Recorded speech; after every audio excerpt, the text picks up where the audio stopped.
मातरम दोस्तों, आज हम डिस्कस करेंगे वेदांग के बारे में। पिछले क्लास में वेद के बारे में डिस्कस कर लिए थे। टोटल 4 वेद होता है। कौन कौन? ऋग्वेद, सामवेद, यजुर्वेद और अथर्ववेद। वेद के बारे में देखे, वेद के बाद ब्राह्मण देखे, आरण्यक देखे, उपनिषद देखे। आज हम देख रहे हैं वेदांग। वेदांग किसे बोलते हैं? तो वेदों के अंग जो होते हैं उन्हें वेदांग कहा जाता है। टोटल 6 वेदांग होता है। कौन कौन? शिक्षा, कल्प, व्याकरण, निर्युक्त, छंद और ज्योतिष। अब देखिए, शिक्षा जो है ये स्वर विज्ञान से संबंधित है। कल्प जो है ये कर्म कांड से संबंधित है, अनुष्ठान से संबंधित है। व्याकरण जो है ये समास, संधि, उपसर्ग और प्रत्यय से संबंधित है। निर्युक्त ये व्युत्पत्ति से संबंधित है। ज्योतिष ये खगोल विज्ञान से संबंधित है। हम वेदांग देखे, टोटल 6 वेदांग हो गया। कौन कौन? शिक्षा, कल्प, व्याकरण, निर्युक्त, छंद और ज्योतिष।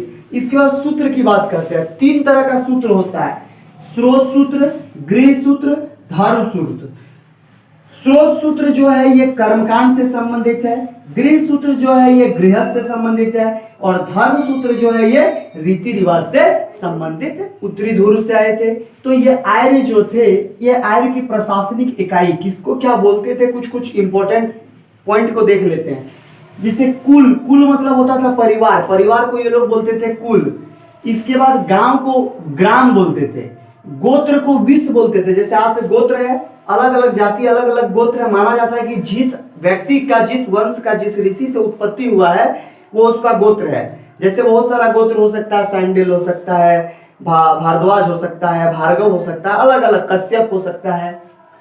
जन, ये लोग लोक को बोलते थे जन। और यही बहुत सारा जन मिल गया था साथ में तो बन गया जनपद। और बहुत सारा जनपद मिल गया तो बन गया महाजनपद। इसके बाद राष्ट्र, ये लोग देश को क्या बोलते थे? राष्ट्र बोलते थे। राजा, कबीले का जो नेतृत्व करता था, कबीला मतलब जो इनका एक ग्रुप होता था, उसका जो हेड होता था, जो उसका नेतृत्व करता था, उसको बोलते थे राजा। आर्य जो थे ये पूजा करते थे। किसकी? प्रकृति की पूजा करते थे, पृथ्वी की पूजा करते थे, अग्नि की पूजा करते थे, वायु की पूजा करते थे, वर्षा की पूजा करते थे और बिजली की पूजा करते थे। टोटल 4 उपवेद है। अब हम देखते हैं उपवेद कितना है। तो 4 ठो उपवेद है। वेद पढ़े थे, वेद का ही से निकल के आया है उपवेद। जैसे आयुर्वेद ये औषधि का वेद है और ये ऋग्वेद से संबंधित है। इसके बाद धनुर्वेद ये तीरंदाजी का वेद है, तीरंदाजी के बारे में इसमें बताया गया और ये यजुर्वेद से संबंधित है।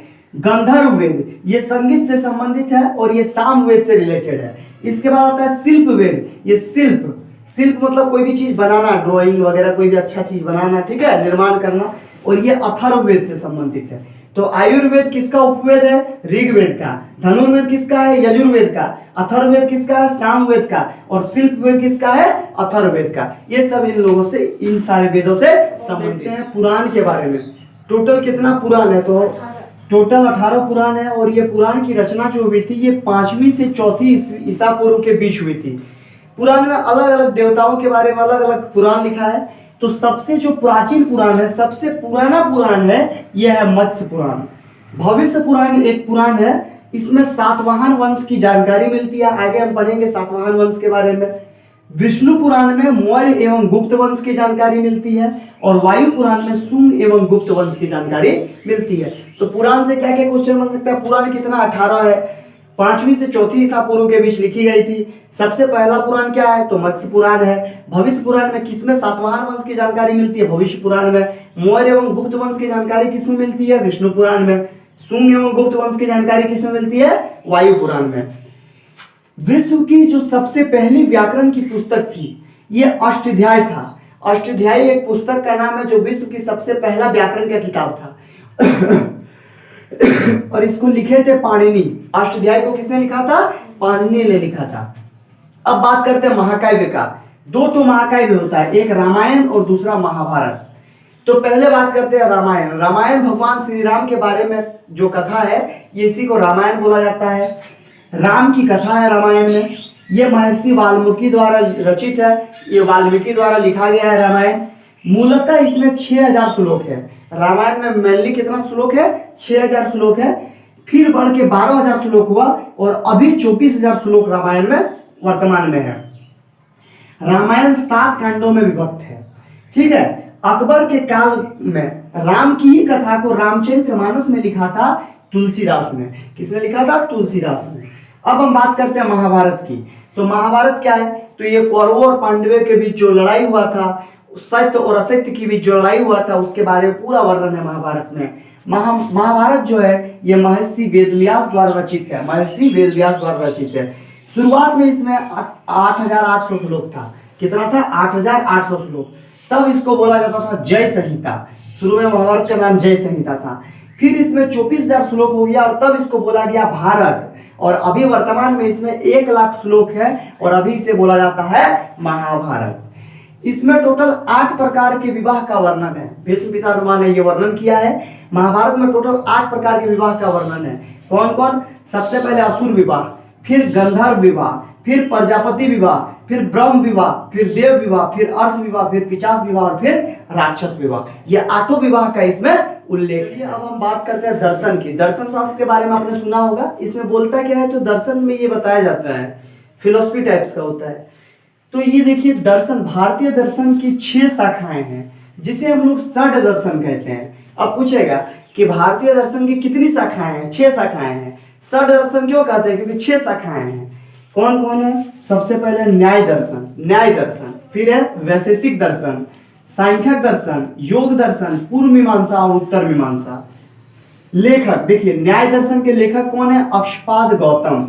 वैशेषिक दर्शन के लेखक कौन है? महर्षि कणाद। सांख्यिक दर्शन के लेखक कौन है? कपिल मुनि। योग दर्शन के लेखक कौन है? पतंजलि। पूर्व मीमांसा के लेखक कौन है? जैमिनी। और उत्तर मीमांसा के लेखक कौन है? बदरायन ऋषि। कौन लेखक है? बदरायन ऋषि। स्मृति मतलब होता है याद, स्मृति मतलब याद होता है। तो याद के बारे में लिखा हुआ है और ये जितनी भी रचना हुई थी गुप्त काल के समय हुई थी। गुप्त काल जब पढ़ाएंगे तो उसमें बताएंगे गुप्त काल के बारे में। तो गुप्त काल के समय ही यादों की रचना हुई थी, स्मृतियों की रचना हुई थी। सबसे जो प्राचीन स्मृति है उसमें 2 है, मनुस्मृति एवं याज्ञवल्क्य। मनुस्मृति एवं याज्ञवल्क्य। मनुस्मृति मनु के द्वारा लिखा गया है और याज्ञवल्क्य के द्वारा लिखा गया है। आश्रम व्यवस्था, वैदिक काल में आश्रम व्यवस्था का भी उल्लेख मिलता है। टोटल 4 आश्रम व्यवस्था का उल्लेख है। आश्रम में 4, सबसे पहले आता है ब्रह्मचर्य आश्रम, फिर गृहस्थ आश्रम, फिर वानप्रस्थ आश्रम, फिर संन्यास आश्रम। ब्रह्मचर्य आश्रम क्या है कि आदमी के जीवन को 4 भाग में बांट दिया जाता है। जैसे ब्रह्मचर्य आश्रम का मतलब होता है कि आश्रम व्यवस्था में ऐसा जगह, ठीक है, ब्रह्मचर्य का मतलब जहां पे क्या होता है कि लोगों को विद्यार्थी जीवन जीना होता है। और विद्यार्थी जीवन मतलब क्या? शुद्ध जीवन होता है उसमें, इसमें कोई लफड़ा वाला काम नहीं करना है। इसके बाद आता है गृहस्थ जीवन। ये घर का स्वामी है, मतलब घर में जाइए, घर में शादी कीजिए, वो कीजिए, घर में रहिए, कोई दिक्कत नहीं है। फिर होता है वानप्रस्थ आश्रम, फिर घर को छोड़ के आगे जंगल जाइए, और ये होता है आंशिक सेवानिवृत्त।